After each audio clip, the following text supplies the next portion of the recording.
Welcome to the first of our two Lenten reflections entitled Conversion to Christ in the Life of St. Ignatius of Loyola. In this first reflection, I would like to use the parable of the prodigal son to illustrate four characteristics of religious conversion. In my second reflection, which will be available later on, I hope to show how these characteristics were present in Ignatius of Loyola's conversion to Christ. Now, before we begin, I invite you to pause this video and take a moment to read, slowly and prayerfully, the parable of the prodigal son, which you will find in chapter 15 of the Gospel of Luke. And don't worry, I'll wait for you right here. Now that you've read the parable again, let's begin by noting that the Father is meant to represent God and God's mercy and love for us. We rightly associate Lent with repentance, deeper conversion to God, and God's mercy. So it's appropriate to reflect a bit on the parable of the prodigal son during Lent. Let's focus on the younger son. When he demands to receive his inheritance right away, he's basically saying to his father, I can't wait for you to die, because that's when birthrights were distributed. In the English translation of this parable, we are told that the younger son set off to a distant country. In the Greek original, he sets off to the big emptiness. He was now cut off from the source of grace. This leads to misery. It does not take very long for the younger son to hit rock bottom. He finds himself tending to swine, something no pious Jew would want to do. The parable notes that the younger son finally comes to his senses and remembers that his father's hired workers had more than enough food to eat. A stark contrast to his experience of dying of hunger in a distant country. Now that the younger son has hit rock bottom, has his conversion begun? Perhaps. He sees that his current lifestyle cannot continue, and he appears to express remorse and repentance for it. This is our first characteristic of conversion. An unexpected event or a crisis triggers a desire to leave behind a sinful or harmful way of life. It also elicits a desire to make amends and provokes feelings of remorse and repentance. This first characteristic, as we can see, is mostly in the realm of desires and feelings triggered by a crisis or an unexpected event. The younger son hits rock bottom. As important and necessary as these desires and feelings are in expressing a conversion, they're not sufficient. Something is still missing. So we need to explore this a little further. Notice that the younger son comes to his senses when he remembers something about the home he left behind and about how his father cared for the hired workers. Each had more than enough food to eat. The younger son's own memories and background, his experience growing up with his family and with his father, begin to play a role in his conversion. And this is a second characteristic of conversion. Our own background, living experiences, and our memories can play a very positive role in attracting us to and helping us to realize that another way of life, one not a slave to sin, is not only desirable, but also possible. In other words, conversion is not just about repentance. It also involves a sense of hope that tells us that changing our life is not a fool's errand.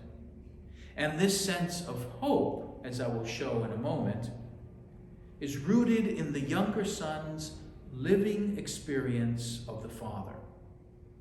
For Christian women and men of faith, it is rooted in our relationship with God the Father, and most especially with the one who embodies God the Father's love for us, Jesus Christ. At this point in the parable, the younger son's conversion is only just getting started. For example, his motivation for returning home is not yet entirely clear. He has hit rock bottom, he's hungry, and he remembers that there is food at his father's house. The younger son memorizes a nice-sounding speech, but it's not clear to me how much he truly believes his own words. His speech is, "Father, I have sinned against heaven and against you. I no longer deserve to be called your son. Treat me as you would treat one of your hired workers." The younger son now begins the long journey back home. This is a third characteristic of conversion. It requires a real change in behavior, an actual distancing from our sinful or harmful way of life. Without concrete changes, what we end up with are feelings of remorse and positive desires for change that do not translate into action.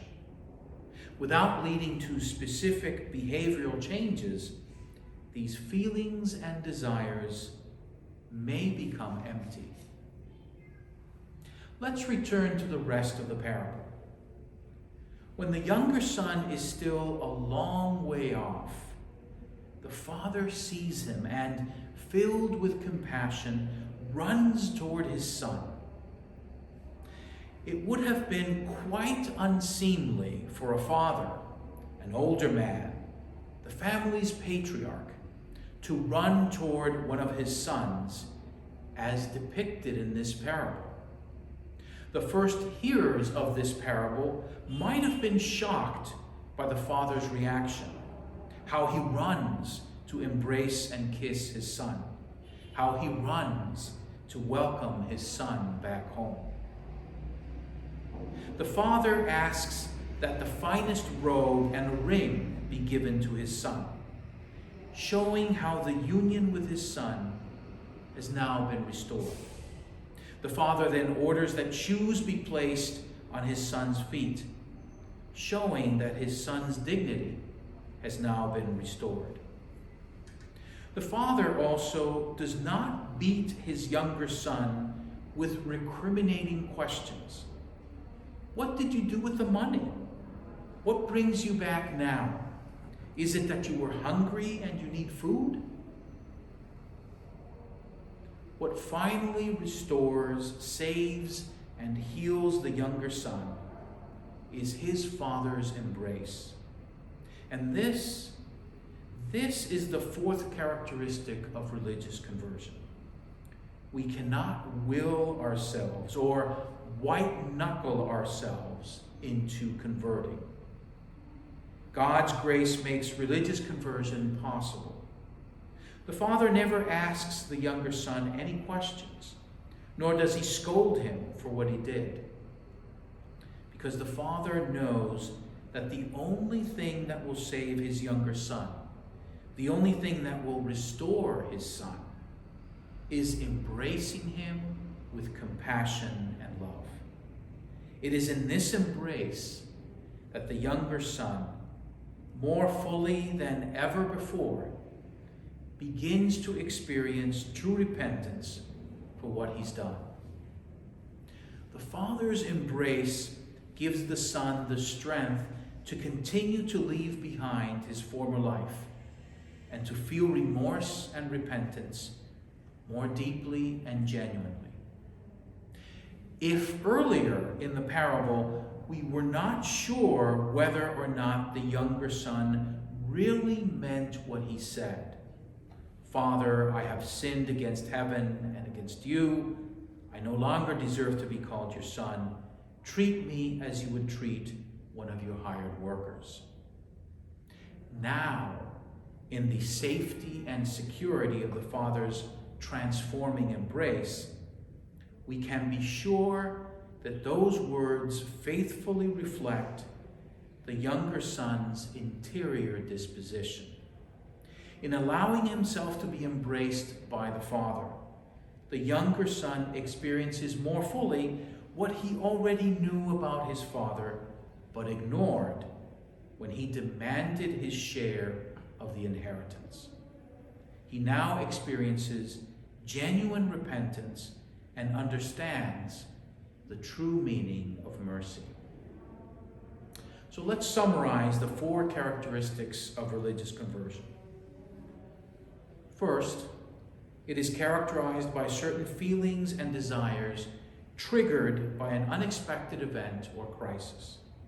These are feelings of remorse and repentance, and a desire to leave behind a sinful or harmful way of life. Second, it's characterized by the fact that our own background, living experiences, and our memories can play a positive role in attracting us to a way of life that is not a slave to sin. Third, conversion requires a concrete change in behavior that distances us from our past sinful or harmful way of life. Fourth, conversion depends on God's grace. We cannot will ourselves to conversion. In our next reflection, I hope to show how these characteristics were present in the conversion to Christ of Ignatius of Loyola. Thank you for spending some time with me today. May God bless you and your family.